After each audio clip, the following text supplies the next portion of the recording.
Memory. It's the key to our identity. Without memory, we're nothing. It's who we are. Memory hackers. Right now.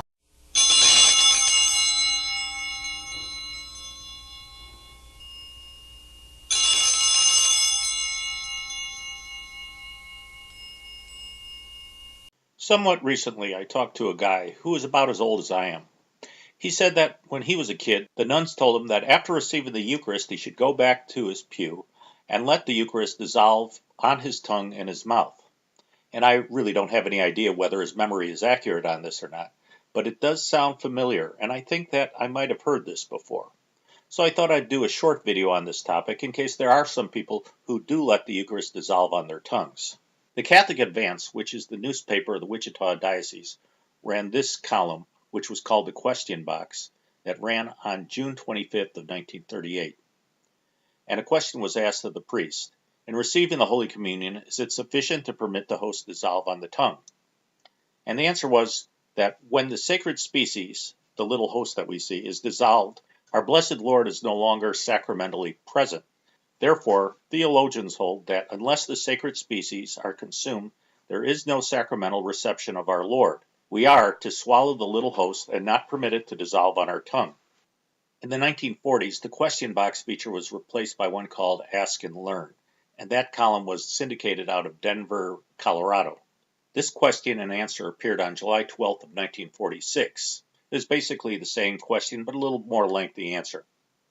Is it true that a person receiving the Holy Communion should try to swallow the host as soon as possible and not let it dissolve in the mouth before swallowing it?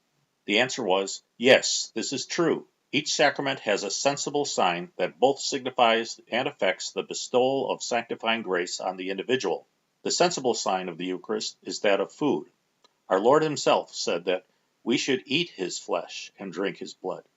The process of eating takes place in the act of swallowing and not merely the act of putting the food in one's mouth.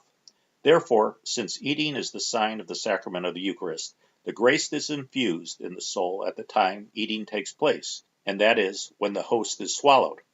The difference between the action of ordinary food and the effect of the Eucharist, of course, is that ordinary food must be digested before it can nourish, whereas the Eucharist nourishes the soul spiritually before the sacred host corrupts. Children especially should be taught to swallow the host as soon as possible so that they may form correct habits in this regard. The priest references Volume 3 of a series called Moral and Pastoral Theology, and it's for sale on Amazon. It's a reprint of the book from the 1940s. If I find some good stuff in it, I'll let you know here in case you might want to buy it also. Well, I hope you enjoyed this rather short installment. We'll be back again soon with another one, but in the meantime, please check out my Facebook page and please pray for the church.